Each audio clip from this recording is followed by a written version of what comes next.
ಪಾಕಿಸ್ತಾನದ ಮಣ್ಣಲ್ಲಿ ಅಮೆರಿಕದ ಚಿನ್ನದ ಬೇಟೆ. ಟ್ರಂಪ್ ಆಡಿದ ಆಟಕ್ಕೆ ಚೀನಾ ಸುಸ್ತು. ನಮಸ್ಕಾರ ವೀಕ್ಷಕರೇ. ಚಿನ್ನ, ರತ್ನ, ವಜ್ರ, ವೈಡೂರ್ಯ, ಬಂಗಾರ ಇದು ಕೇವಲ ಆಭರಣ ಅಲ್ಲ, ಇದು ಜಗತ್ತಿನ ಆರ್ಥಿಕತೆಯ ಬೆನ್ನೆಲುಬು. ಇವತ್ತು ನಿಮ್ಮ ಹತ್ತಿರ 1 ಗ್ರಾಂ ಚಿನ್ನ ಇದೆಯಂದ್ರೆ, ಆದರೆ ಜಗತ್ತಿನ ಚಿನ್ನದ ಮಾರುಕಟ್ಟೆಯನ್ನೇ ಬುಡಮೇಲು ಮಾಡುವಂತಹ, ಬಂಗಾರದ ರೇಟನ್ನೇ ಬದಲಿಸಬಲ್ಲಂತಹ ಒಂದು ಸುದ್ದಿ ಈಗ ವಿಶ್ವದ ಅತಿ ದೊಡ್ಡ ಚಿನ್ನದ ಗಣಿಯ ಮೇಲೆ ಕಣ್ಣು ಹಾಕಿದೆ. ಅದು ಎಲ್ಲಿ ಗೊತ್ತಾ? ನಮ್ಮ ನೆರೆಯ ರಾಷ್ಟ್ರ, ಆರ್ಥಿಕವಾಗಿ ಹೈರಾಣಾಗಿರೋ ಪಾಕಿಸ್ತಾನದಲ್ಲಿ.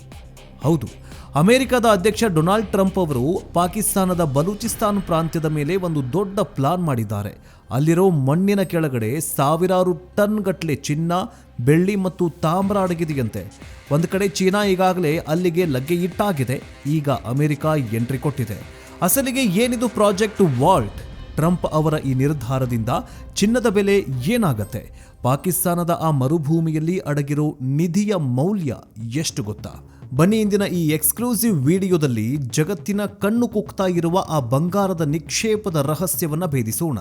ಆದರೆ ಅದಕ್ಕಿಂತ ಮುಂಚೆ ಟ್ರಂಪ್ ಅವರು ಈ ಪಾಕಿಸ್ತಾನಕ್ಕೆ ಹೋಗಿದಾರಲ್ಲ, ಇನ್ನೇನು ಪಾಕಿಸ್ತಾನ ದರೋಡೆ ಮಾಡೇ ಬಿಡ್ತಾರಾ ಅಂತ ಗೊತ್ತಾಗ್ತಾ ಇಲ್ಲ.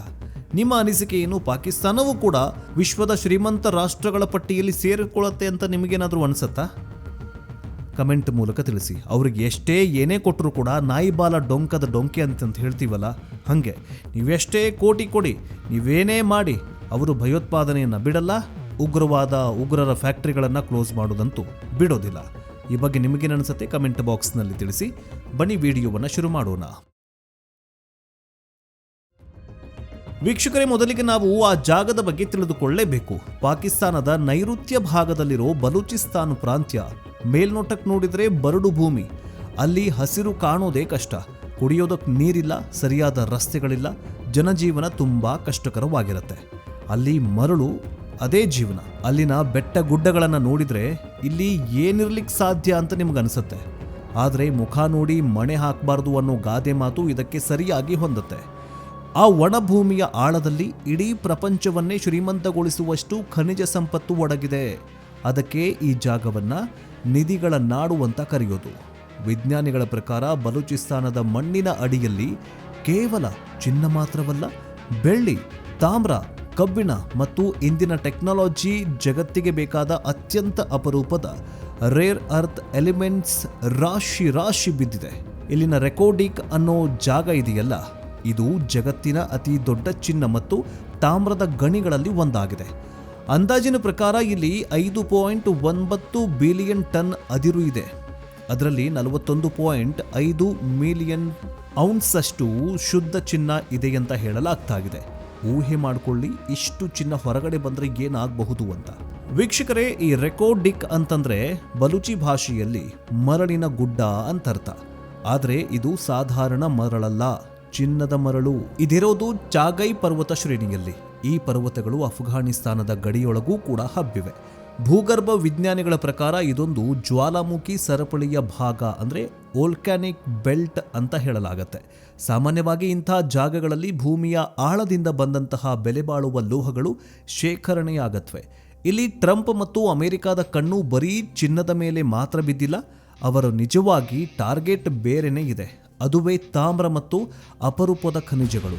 ಯಾಕಂದರೆ ಭವಿಷ್ಯ ಈಗ ಎಲೆಕ್ಟ್ರಾನಿಕ್ಸ್ ವಾಹನಗಳದ್ದಾಗಿದೆ. ಅಂದರೆ EV ಮಷಿನ್ಸ್ಗಳು ಜಾಸ್ತಿ ಬಂದಿದ್ದಾವೆ. ಎಲೆಕ್ಟ್ರಿಕ್ ಕಾರ್ಗಳು ಬಂದವು. ಬ್ಯಾಟ್ರಿಗಳಿಗೆ ಮತ್ತು ಬೈಕ್ಗಳಿಗೆ, ಸೋಲಾರ್ ಪ್ಯಾನಲ್ಗಳಿಗೆ ತಾಮ್ರ ಬೇಕೇ ಬೇಕು. ಚಿನ್ನಕ್ಕಿಂತ ಹೆಚ್ಚು ತಾಮ್ರ ಈಗ ಇಂಡಸ್ಟ್ರಿ ಒಳಗಡೆ ಮುಖ್ಯವಾಗಿದೆ. ಹಾಗೆ ನಿಮ್ಮ ಮೊಬೈಲ್ ಫೋನ್ನಿಂದ ಹಿಡಿದು ಯುದ್ಧ ವಿಮಾನಗಳ ತನಕ ಬಳಸುವಂತಹ ಚಿಪ್ಗಳಿಗೆ ರೇರ್ ಅರ್ತ್ ಎಲಿಮೆಂಟ್ಸ್ ಬೇಕೇ ಬೇಕಾಗತ್ತೆ. ಸದ್ಯಕ್ಕೆ ಇದರ ಕಂಟ್ರೋಲ್ ಚೀನಾದ ಕೈಯಲ್ಲಿದೆ. ಆ ಕಂಟ್ರೋಲನ್ನು ಕಸಿದುಕೊಳ್ಳೋದಕ್ಕೆ ಈಗ ಅಮೆರಿಕ ಈ ಗಣಿಯ ಹಿಂದೆ ಬಿದ್ದಿದೆ. ಈಗ ವಿಷಯಕ್ಕೆ ಬರೋದಾದರೆ, ಅಮೆರಿಕದ ಅಧ್ಯಕ್ಷ ಡೊನಾಲ್ಡ್ ಟ್ರಂಪ್ ಬಿಸ್ನೆಸ್ ಮ್ಯಾನ್ ಕೂಡ ಹೌದು. ಅವರಿಗೆ ಲಾಭ ಎಲ್ಲಿರುತ್ತೋ ಅಲ್ಲಿ ಚೆನ್ನಾಗಿ ಗೊತ್ತಿರುತ್ತೆ. ಅಂದರೆ ಲಾಭ ಎಲ್ಲಿರುತ್ತೋ ಅಲ್ಲಿ ಬೇಕಾದನ್ನು ಮಾಡೋದಕ್ಕೆ ರೆಡಿ ಇರ್ತಾನೆ ಇದೆ ಟ್ರಂಪ್. ಇದೇ ತಿಂಗಳು 2ನೇ ತಾರೀಕು ಟ್ರಂಪ್ ಒಂದು ಹೊಸ ಯೋಜನೆಯನ್ನು ಘೋಷಣೆ ಮಾಡಿದ್ದಾರೆ. ಅದರ ಹೆಸರು ಪ್ರಾಜೆಕ್ಟ್ ವಾಲ್ಟ್ ಅಂತ. ಇದರ ಉದ್ದೇಶ ತುಂಬ ಸ್ಪಷ್ಟವಾಗಿದೆ ವೀಕ್ಷಕರೇ. ಚೀನಾದ ಪ್ರಾಬಲ್ಯ ಮುರಿಯೋದು. ಜಗತ್ತಿನ ಖನಿಜ ಮಾರುಕಟ್ಟೆಗಳಲ್ಲಿ ಚೀನಾ ಆಧಿಪತ್ಯ ಸಾಧಿಸಿದೆ. ಅದನ್ನು ಹೆಂಗಾದರೂ ಮಾಡಿ ತಡಿಬೇಕು, ಬ್ರೇಕ್ ಮಾಡಬೇಕು. ಎರಡನೇದು ಭವಿಷ್ಯದ ಭದ್ರತೆ. ಅಮೆರಿಕಾದ ಎಲೆಕ್ಟ್ರಿಕ್ ವಾಹನ ಕಂಪನಿಗಳಿಗೆ ಅರ್ಥಾತ್ ಈಗ ಟೆಸ್ಲಾ ಕಂಪನಿ ಇದೆಯಲ್ಲ, ಟೆಸ್ಲಾ ಅಂದರೆ ಕಾರ್ ಕಂಪನಿ ಅದು, ಮತ್ತು ರಕ್ಷಣಾ ವಲಯಕ್ಕೆ ಬೇಕಾದಂತಹ ಕಚ್ಚಾ ವಸ್ತುಗಳನ್ನು ಭದ್ರಪಡಿಸ್ಕೊಳ್ಳೋದು. ಅಂದರೆ ಈ ಬಲೂಚಿಸ್ತಾನ್ನಿಂದ ಬಂದಿರುವಂತಹ ಅಥವಾ ಅಲ್ಲಿರುವಂತಹ ಎಲ್ಲ ಖನಿಜ ಸಂಪತ್ತನ್ನು ಲೂಟಿ ಮಾಡಿಕೊಂಡು ಅಮೆರಿಕವನ್ನು ತುಂಬಿಸ್ಕೊಳ್ಳೋದು. ಈ ಯೋಜನೆಗಾಗಿ ಅಮೆರಿಕ ಬರೋಬ್ಬರಿ $10 ಬಿಲಿಯನ್ ಅರ್ಥಾತ್ 80,000 ಕೋಟಿ ರೂಪಾಯಿ ಹಣವನ್ನು ಮೀಸಲಿಟ್ಟಿದೆ. ಅದರಲ್ಲಿ ಈಗ ಮೊದಲ ಹಂತವಾಗಿ $1.3 ಬಿಲಿಯನ್ ಅಂದರೆ ಸುಮಾರು 11,000 ಕೋಟಿ ರೂಪಾಯಿ ಹಣವನ್ನು ನೇರವಾಗಿ ಪಾಕಿಸ್ತಾನದ ಈ ರೆಕೋರ್ಡಿಕ್ ಗಣಿಯ ಅಭಿವೃದ್ಧಿಗೆ ಹಾಕೋದಕ್ಕೆ ಅಮೆರಿಕ ಮುಂದಾಗಿದೆ. ಟ್ರಂಪ್ ಅವರ ಲೆಕ್ಕಾಚಾರ ಸಿಂಪಲ್ ಆಗಿದೆ. ದುಡ್ಡು ಕೊಡ್ತೀವಿ, ಟೆಕ್ನಾಲಜಿ ಕೊಡ್ತೀವಿ, ಬದಲಿಗೆ ಅಲ್ಲಿರುವಂತಹ ಸಂಪತ್ತನ್ನು ನಮಗೆ ಬೇಕು, ಆ ಸಂಪತ್ತು ನಮ್ಮ ಹಕ್ಕು ಅಂತ ಟ್ರಂಪ್ ಅವರ ಲೆಕ್ಕಾಚಾರ. ಇಲ್ಲಿ ಇನ್ನೊಂದು ದೊಡ್ಡ ಟ್ವಿಸ್ಟ್ ಇದೆ. ಪಾಕಿಸ್ತಾನದ ಈ ಬಲೂಚಿಸ್ತಾನ್ ಪ್ರಾಂತ್ಯದಲ್ಲಿ ಈಗಾಗಲೇ ಚೀನಾ ತನ್ನ ಟೆಂಟ್ ಹಾಕೊಂಡ್ಬಿಟ್ಟಿದೆ. ನಿಮಗೆಲ್ಲ CPEC ಅಂದರೆ ಈ ಚೀನಾ ಪಾಕಿಸ್ತಾನ ಎಕನಾಮಿಕ್ ಕಾರಿಡಾರ್ ಇದೆಯಲ್ಲ, ಇದ್ರ ಬಗ್ಗೆ ನಿಮಗೆಲ್ಲ ಗೊತ್ತಿರಬಹುದು ಅಥವಾ ಕೇಳಿರಬಹುದು. ಚೀನಾಲಿ ರಸ್ತೆಗಳನ್ನು ಮಾಡಿದೆ, ಗ್ವಾದರ್ ಬಂದರು ನಿರ್ಮಾಣ ಮಾಡಿದೆ. ಚೀನಾದ ಉದ್ದೇಶ ಕೂಡ ಅಲ್ಲಿನ ಸಂಪತ್ತನ್ನು ದೋಚುವುದೇ ಆಗಿತ್ತು. ದಶಕಗಳಿಂದ ಚೀನಾ ಅಲ್ಲಿ ಗಣಿಗಾರಿಕೆ ಮಾಡಲು ಪ್ರಯತ್ನ ಮಾಡ್ತಾ ಇತ್ತು. ಸೈಂದಕ್ ಅನ್ನುವಂತಹ ಇನ್ನೊಂದು ಗಣಿಯಲ್ಲಿ ಚೀನಾ ಈಗಾಗಲೇ ತಾಮ್ರ ಮತ್ತು ಚಿನ್ನವನ್ನು ತೆಗಿತಾಗಿದೆ, ಹೀರಿಕೊಳ್ತಾಗಿದೆ. ಈಗ ಅದೇ ಜಾಗಕ್ಕೆ ಅಮೆರಿಕ ಎಂಟ್ರಿ ಕೊಡ್ತಾ ಇರೋದು ಚೀನಾಗೆ ನುಂಗಲಾರದ ತುತ್ತಾಗಿದೆ. ಇದು ಒಂದು ರೀತಿ ಆನೆಗಳ ಕಾದಾಟ ಇದ್ದಂಗೆ. ಪಾಕಿಸ್ತಾನದ ಮಣ್ಣಿಗಾಗಿ 2 ಸೂಪರ್ ಪವರ್ ದೇಶಗಳು ಕಿತ್ತಾಡ್ಕೊಳ್ಳೋದಕ್ಕೆ ನಿಂತಿವೆ. ಹೇಗೆ ಪ್ರತಿಕ್ರಿಯೆ ನೀಡುತ್ತೆ ಅನ್ನೋದು ಈಗ ಕುತೂಹಲ. ಯಾಕಂದರೆ ಅಮೆರಿಕ ಅಲ್ಲಿಗೆ ಬಂದರೆ ಚೀನಾದ ರೇಷ್ಮೆ ಹಾದಿ ಕೆಲವೊಂದಿಷ್ಟು ಪ್ರಾಜೆಕ್ಟ್ಗಳು ಅಲ್ಲೆಲ್ಲ ನಿಂತು ಹೋಗ್ಬಿಡತ್ತೆ ಅನ್ನುವಂತಹ ಭಯ ಈಗ ಕಾಡ್ತಾ ಇದೆ. ಇನ್ನು ಈಗ ಪಾಕಿಸ್ತಾನದ ಕಡೆ ಬರೋಣ. ಪಾಕಿಸ್ತಾನ ಇಷ್ಟೆಲ್ಲ ನೋಡಿ, ದೊಡ್ಡ ದೊಡ್ಡ ಪವರ್ಫುಲ್ ರಾಷ್ಟ್ರಗಳೇ ಬಡದಾಡ್ತಾ ಇದ್ದಾವೆ ಪಾಕಿಸ್ತಾನದ ಮಣ್ಣಿಗಾಗಿ. ಪಾಕಿಸ್ತಾನದ ಹಣೆ ಬರ ನೋಡಿ, ಎಂಥ ಕೆಟ್ಟ ಹಣೆ ಬರಪ್ಪ. ಇದರಿಂದ ಪಾಕಿಸ್ತಾನಕ್ಕೆ ಏನಾದರೂ ಯೂಸ್ ಆಗುತ್ತಾ, ಲಾಭ ಏನಾದರೂ ಆಗುತ್ತಾ? ಅದನ್ನು ನೋಡ್ತಾ ಹೋಗೋದಾದರೆ ಪಾಕಿಸ್ತಾನ ಈಗ ತೀವ್ರ ಸಂಕಷ್ಟಕ್ಕೆ ಸಿಕ್ಕಾಕೊಂಡಿದೆ. ಆರ್ಥಿಕವಾಗಿ ಜರ್ಜರಿತ ಆಗಿ ಹೋಗ್ಬಿಟ್ಟಿದೆ. ಸಾಲ ಅಲ್ಲ, ಯಾರಾದರೂ ಭಿಕ್ಷೆ ಹಾಕಿದ್ರೆ ಸಾಕಪ್ಪ ಅಂತ ಪರಿಸ್ಥಿತಿಗೆ ಬಂದ್ಬಿಟ್ಟಿದೆ. ಇಂಥ ಟೈಮಲ್ಲಿ ಅಮೆರಿಕ ನಾವು ಬಿಲಿಯನ್ ಗಟ್ಟಲೆ ಡಾಲರ್ ಹೂಡಿಕೆ ಮಾಡ್ತೀವಿ ಅಂತಂದರೆ ಪಾಕಿಸ್ತಾನಕ್ಕೆ ಇದು ಆಕ್ಸಿಜನ್ ಸಿಕ್ಕ ಹಾಗೆ. ಆಕ್ಸಿಜನ್ ಅಲ್ಲ, ಒಂದು ಅಮೃತನೇ ಸಿಕ್ಕ ಹಾಗೆ. ಇತ್ತೀಚೆಗೆ ಪಾಕಿಸ್ತಾನದ ಸೇನಾ ಮುಖ್ಯಸ್ಥ ಜನರಲ್ ಆಸಿಮ್ ಮುನೀರ್ ಅವರು ಅಮೆರಿಕಾಗೆ ಭೇಟಿ ನೀಡಿದ್ದ. ಈ ಭೇಟಿ ಸುಮ್ಮನೆ ಆಗಿರಲಿಲ್ಲ. ಅಲ್ಲಿ ನಡೆದಂತಹ ಮಾತುಕತೆಗಳಲ್ಲಿ ಈ ಖನಿಜ ಸಂಪತ್ತಿನ ಡೀಲ್ ಕೂಡ ಸೇರಿದೆ ಅಂತ ಅಂತಾರಾಷ್ಟ್ರೀಯ ಮಾಧ್ಯಮಗಳು ವರದಿ ಮಾಡಿವೆ. ಪಾಕಿಸ್ತಾನಕ್ಕೆ ದುಡ್ಡು ಬೇಕು, ಅಮೆರಿಕಾಗೆ ಖನಿಜ ಬೇಕು. ಈ ಡೀಲ್ ಕುದುರಿಸೋದಕ್ಕೆ ಪಾಕಿಸ್ತಾನದ ಸರ್ಕಾರಕ್ಕಿಂತ ಹೆಚ್ಚಾಗಿ ಅಲ್ಲಿನ ಸೇನೆ ಆಸಕ್ತಿ ತೋರಿಸ್ತಾ ಇದೆ. ಯಾಕಂದರೆ ಬಲೂಚಿಸ್ತಾನದಲ್ಲಿ ಭದ್ರತೆ ಒದಗಿಸುವುದು ಸೇನೆಯ ಜವಾಬ್ದಾರಿ.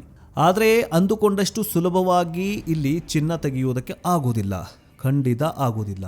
ಬಲೂಚಿಸ್ತಾನದಲ್ಲಿ ಒಂದು ದೊಡ್ಡ ಸಮಸ್ಯೆ ಇದೆ. ಅಲ್ಲಿನ ಸ್ಥಳೀಯ ಜನರು ಮತ್ತು ಪ್ರತ್ಯೇಕತಾವಾದಿಗಳು ವಿದೇಶಿ ಕಂಪನಿಗಳನ್ನು ವಿರೋಧ ಮಾಡ್ತಾ ಇದ್ದಾವೆ. ಅದೇ ಬಲೂಚಿ ಲಿಬರೇಷನ್ ಆರ್ಮಿ ಇದೆಯಲ್ಲ ಅದು.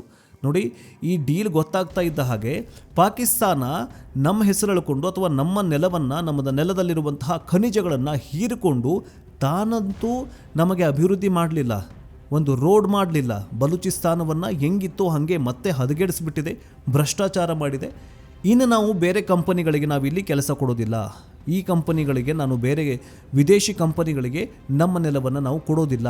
ಚೀನಾಗೂ ಅಷ್ಟೇ ವಾರ್ನಿಂಗ್ ಮಾಡಿದೆ ಬಲೂಚ್ ಆರ್ಮಿ.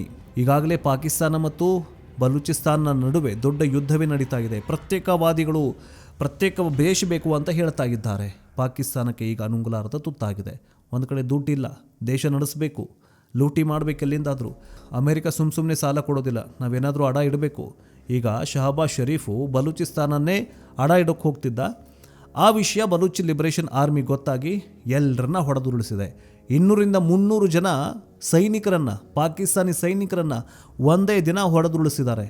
ಈ ಬಲೂಚ್ ಆರ್ಮಿಯಲ್ಲಿ ಸೊಂಟಕ್ಕೆ ಬಾಂಬ್ಗಳನ್ನ ಕಟ್ಕೊಂಡು ಒಳಗಡೆ ಹೋಗಿ ಬಾಂಬ್ ಸ್ಫೋಟ ಮಾಡ್ತಿದ್ದಾರೆ. ನೋಡಿ, ಹುತಾತ್ಮರಾಗ್ತಾ ಇದ್ದಾರೆ ಒಂದು ದೇಶಕ್ಕೋಸ್ಕರ. ಯುವತಿಯರು, ಹೆಣ್ಣು ಮಕ್ಕಳು ನೋಡಿ ಎಂಥ ಕೆಲಸ ಮಾಡ್ತಾ ಇದ್ದಾರೆ. ಆದರೂ ಕೂಡ ಪಾಕಿಸ್ತಾನಕ್ಕೆ ಈ ಬುದ್ಧಿ ಬರ್ತಾಗಿಲ್ಲ. ನಮ್ಮ ನೆಲದ ಸಂಪತ್ತು ನಮಗೆ ಬೇಕು, ಪಾಕಿಸ್ತಾನ ಸರ್ಕಾರನೋ ಅಥವಾ ವಿದೇಶಿಗರು ಅದನ್ನು ಕೊಳ್ಳೆ ಹೊಡಿಬಾರ್ದು ಅನ್ನೋದು ಬಲೂಚಿ ಲಿಬರೇಷನ್ ಆರ್ಮಿಯ ಒಂದು ಉದ್ದೇಶವಾಗಿದೆ. ಈಗಾಗಲೇ ಅಲ್ಲಿ ಚೀನಾ ಇಂಜಿನಿಯರ್ಗಳ ಮೇಲೆ ಸಾಕಷ್ಟು ಬಾರಿ ಭದ್ರತಾ ಲೋಪದ ಘಟನೆಗಳು ನಡೆದಿವೆ. ಅಲ್ಲಿ ಅಶಾಂತಿ ಇಲ್ಲ, ಅಸ್ಥಿರತೆ ಇದೆ. ಜೊತೆಗೆ ಹೀಗಿರುವಾಗ ಅಮೆರಿಕದ ಕಂಪನಿಗಳು ಅಲ್ಲಿ ಹೋಗಿ ಕೆಲಸ ಮಾಡೋದು ದೊಡ್ಡ ಸಾಹಸವೇ ಆಗಿದೆ. 2011ರಲ್ಲಿ ಇದೇ ರೆಕೋ ಡಿಕ್ ಗಣಿಯನ್ನು ಟೆತಿಯಾನ್ ಅನ್ನೋ ಕಂಪನಿಗೆ ಕೊಡೋದಕ್ಕೆ ಪಾಕಿಸ್ತಾನ ಸುಪ್ರೀಂ ಕೋರ್ಟ್ ನಿರಾಕರಿಸಿತ್ತು. ನಂತರ ಅಂತಾರಾಷ್ಟ್ರೀಯ ಕೋರ್ಟ್ ಪಾಕಿಸ್ತಾನಕ್ಕೆ ದಂಡ ಹಾಕಿತ್ತು. ಈಗ ಬ್ಯಾರಿಕ್ ಗೋಲ್ಡ್ ಅನ್ನೋ ಕಂಪನಿ ಅಲ್ಲಿ ಕೆಲಸ ಮಾಡ್ತಾ ಇದೆ. ಅದರ ಜೊತೆಗೆ ಅಮೆರಿಕ ಕೈ ಜೋಡಿಸ್ತಾ ಇದೆ. ಇಷ್ಟೆಲ್ಲ ರಿಸ್ಕ್ ಇದ್ರೂ ಕೂಡ ಟ್ರಂಪ್ ಯಾಕೆ ರಿಸ್ಕ್ ತಗೊಳ್ತಿದಾರಂತಂದ್ರೆ ಅಲ್ಲಿರೋ ಸಂಪತ್ತಿನ ಮೌಲ್ಯನೇ ಆಗಿದೆ. ರಿಸ್ಕ್ ತಗೊಂಡ್ರೇನೆ ಪ್ರಾಫಿಟ್ ಸಿಗೋದು ಅನ್ನೋದು ಬಿಸ್ನೆಸ್ನ ಮಂತ್ರ, ಟ್ರಂಪ್ನ ತಂತ್ರವಾಗಿದೆ.